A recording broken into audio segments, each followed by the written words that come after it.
Mini GT is one of the brands I genuinely love collecting.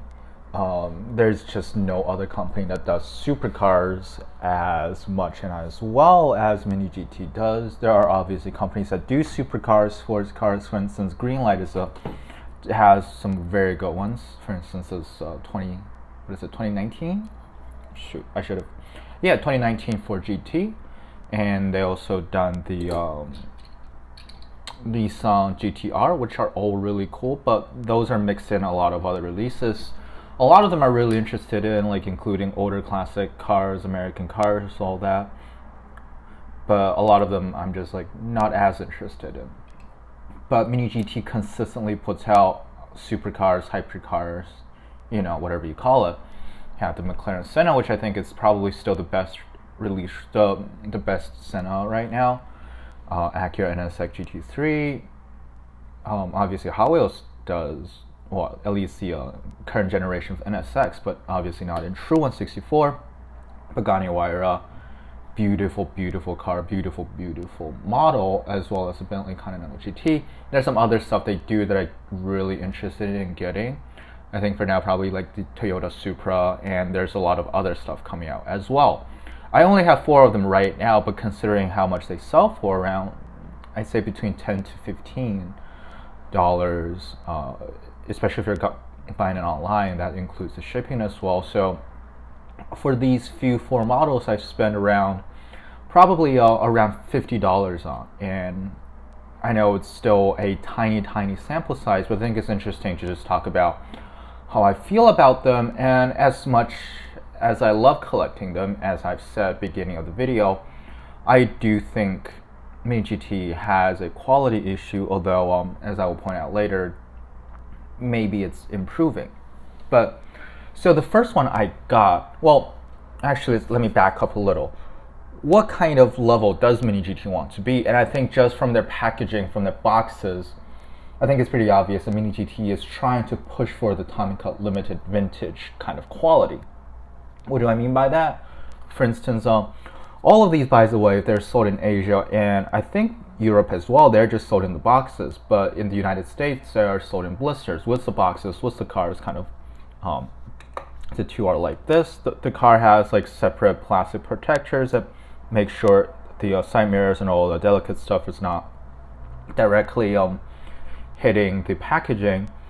But that piece of plastic, actually, you can just throw it in the recycling bin, because there's actually in the box itself there's another plastic insert. So I think that's just brilliant, and it's very similar to the way Tomica Limited Vintage package their stuff. Tomica Limited Vintage use actually like 2 pieces of plastic. This one is kind of like a 2-piece, but it's like folded down. And the way they do it is by putting the car in here. It keeps it in place, but also you can see here provides protection for the side mirrors. And if you don't know, the side mirrors are in softer rubber, so they don't just come off the second you touch it. And I've heard horror stories of people like bending or even breaking side mirrors, metallic side mirrors from brands like Tarmac Work. So I think it's obvious that Mini GT is striving for like top of the top, like Tomica Limited Vintage level. And although I don't think it's gonna take something special to be as good as Tomica Limited Vintage, but as far as modern contemporary supercars go, Mini GT is probably gonna be top of the line. But the problem is, well, I think they need help. Well, I think they need work with their quality control. So the first one I ever got, I have them ordered by release date, and I'm going to get into why I did that in a little bit. But the first one I got was the Pagani Huayra Roadster, and this thing remains probably my favorite model in the collection.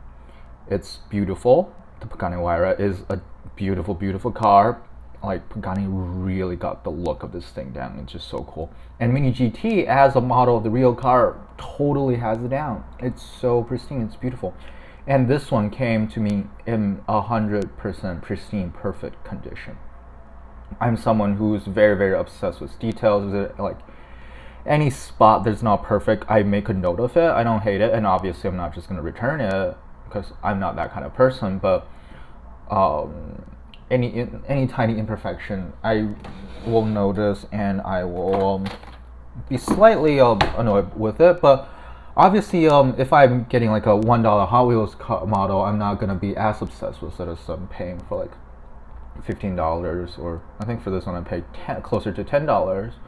Like this one, I expect to be perfect. And just in comparison, the Tomica Limited Vintage model, I have to be very careful with this. This thing, what, like 20 some dollars? Like I expect nothing wrong with it because of how much I pay for it. And guess what? There's nothing wrong with it. Like the plastic glass is perfect. There's not a single spot on the paint. The wheels roll perfectly. It's incredible working suspension. There's literally nothing wrong with it.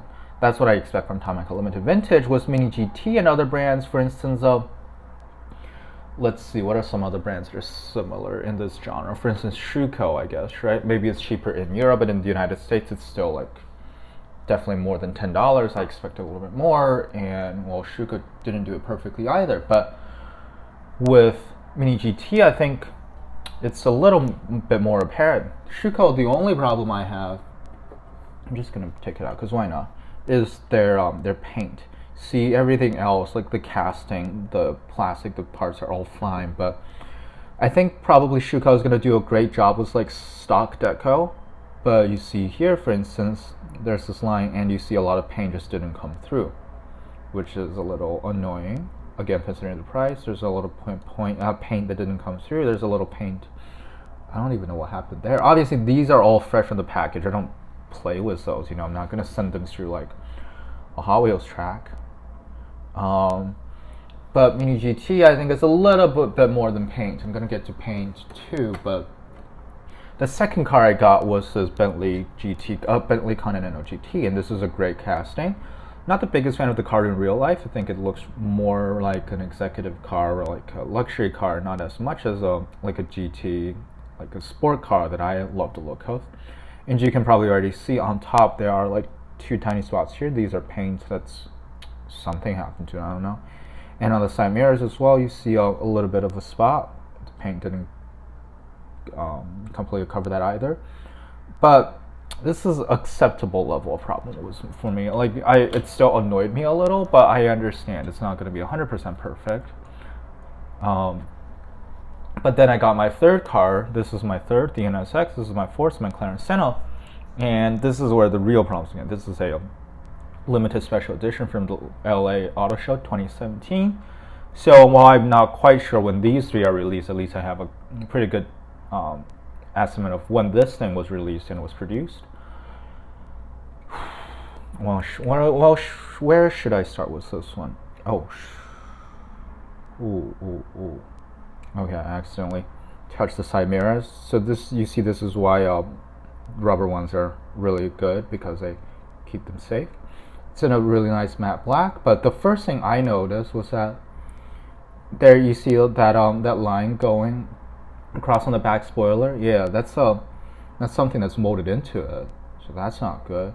And this is something I'll notice a little bit later, is that you see the underside, the base, the space between the base and the body is not even on both sides. So the base is a little too much this way, and if you look at the bottom of the car, you see kind of like the front chin, front wing, front spoilers, however you call it, is also pointing a little bit that way. So this is where it's getting like borderline, right, of what is and isn't acceptable. I think it's, if you don't pay super close attention, you wouldn't really notice it. But again, for the price I'm paying, I would like it that the base is centered. I personally don't think that's too much to ask. And going to my fourth one, the last one, the most recent one I got, I'm still gonna get Mini GT cars because, like I've said, I think nobody does true 164 supercars as well as they do currently. So this one looks really great. The only issue I have was this doesn't have backlight temple, which is really a shame because you would expect, right, like full deco for a company and this kind of price you're getting. But everything else looks really good. What's also interesting is that it actually has metal side view mirrors, but I think it's a lot thicker than the connections you see, for instance, on this Pagani Huayra. So I think it makes sense. It's probably going to still be sturdy. And when I first got it, I thought that was the perfect car. And I was like, okay, maybe it was just a fluke for the Bentley GT, Continental GT, as well as the NSX. But you notice something weird on this side? Yeah, the mirror is pointing too far out. You can see it from the side. Probably this way is going to be better. Yeah, and I can't really push it back in. Like it's like the metal they use is very good, very high quality. I can't just push it in. It's just sitting like that. And again, all of these cars came straight from the package. I'm not that rich. I can't treat mini GT cars as I would do like a mainline Hot Wheels. Not that I play with my mainline Hot Wheels either, but like again, everything else on this thing is perfect. But there's just one tiny flaw, and again, for the price I'm paying, I don't like that. Now, like I said, I arranged them not by the time that I got them, but by release date. I don't have the precise date, but I think the numbers will show a pretty good picture of when these things are made. So this one is number 26, and we know it's from 2017. So this one came earlier than that, the Pagani after that, and the Bentley Continental GT after that. And I think it's important to note that if we use a cutoff line right here, these two are the ones with the biggest problems. This one is perfect, and this one has like a tiny bit of problem that I can easily overlook. So again, 4 cars is a tiny sample size, and it's not meant to be like scientific. It's probably like a humongous margin of error. But I hope this means that Mini GT has been upping their quality control. I know this is something they really care about, because last year they wanted to do the a Lamborghini, right? LB Works, Liberty Walks, Lamborghini was it at the Aventador, and I think they switched their production factory from China to Bangladesh, and I think the factory they chose wasn't doing that well, and they actually issued a recall, issued a statement on their Facebook, and just completely stopped production. And I think they're trying to get it out again this year. So that shows they care about quality, and I think that means like if you look at it this way, it's getting better and better. So hopefully that means it's going to keep getting better. Because, well, some of the other brands I've seen, some of the premium brands aren't perfect either. I showed you the Schuco, and something that's been touted as the best of the best is Auto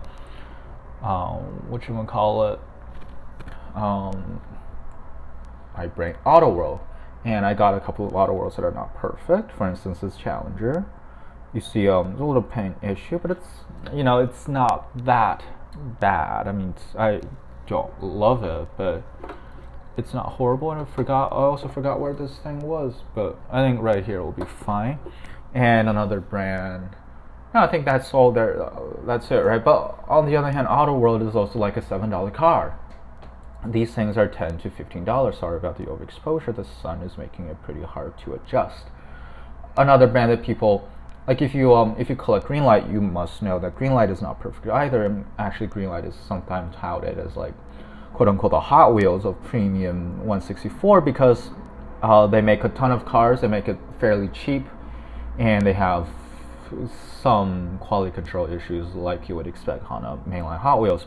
But I think for one thing, these Greenlight are $6, $7 cars. I mean, like the normal ones I'm talking about. And in my personal experience, I have, I think, 9, 10 Greenlight cars. It's not as bad as what I've gotten for Mini GT, unfortunately. I only have 4, which again is not it's nowhere near enough for me to make like statistically significant judgment. But out of those like 9, 10 Greenlight cars, what's the worst I've got? Well, the worst I got is this.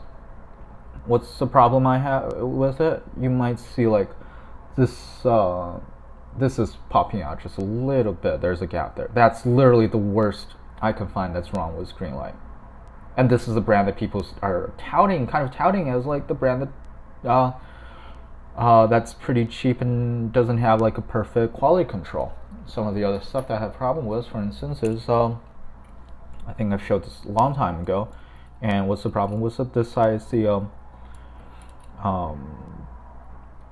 pipes are a little bit loose, which makes it seem flimsy. It's not coming off. Like that's the worst I can find. And some of the more recent releases, this one I had to when I got it out of the packaging, I had to push this window in place because it was kind of popping out. But after I put it back, it's perfect. This is what I get from Greenlight. Again, a $6 to $7 car that people consider to have questionable, let's just put it that way, questionable quality control. And I love Greenlight.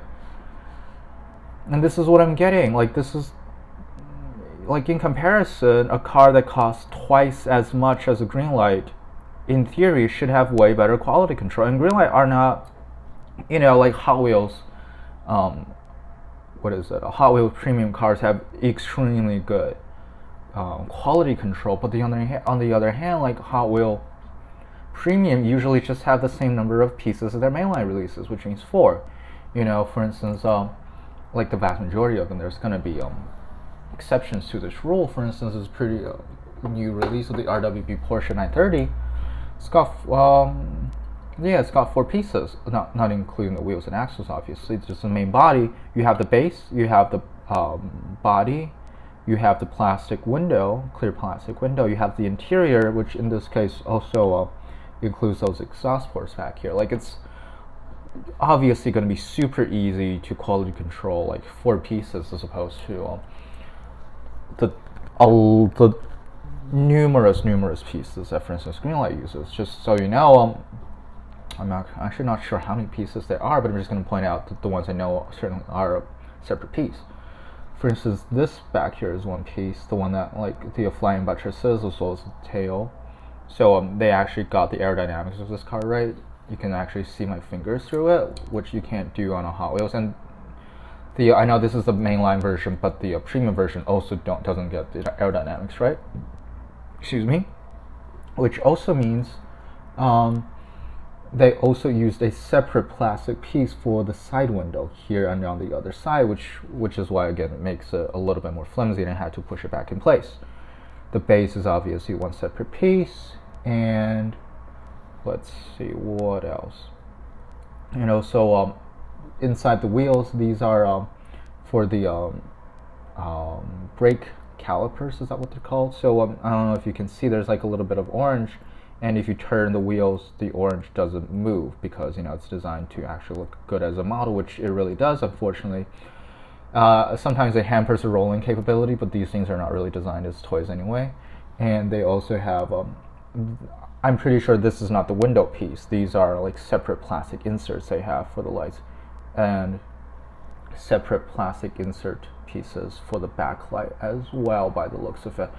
So obviously it's going to be super easy for Hot Wheels Premiums to get it right, but for companies like Greenlight and similarly Mini GT, is going to be much harder when they're quality controlling so many pieces. But again, like a $6-7 Greenlight car can get this right, and not perfectly, but still pretty good. And Mini GT for like $10, $12, $15, I think are, well, not struggling probably, but like are still not getting this perfect. And I feel like at that price range, like for me, anything above $10, I would expect them to be perfect, as in I will look at it not with a microscope, but like I can look at it and everything I can see with my eyes should not have any flaws. But again, like I said, it seems like using only 4 models as a very, very loose approximation of their production processes, it seems like they're getting better, and I hope that's the case, because I do look forward to getting more Mini GT, and the Pagani Huayra will remain as my favorite car in my collection, favorite looking car. But that's it. Yeah, I love collecting Mini GT, and I hope they improve on the quality control. I will probably have a separate video on Greenlight as one of the one of the other companies I collect a lot of, and I'll talk about their stuff and their quality in a future video. Thank you for watching.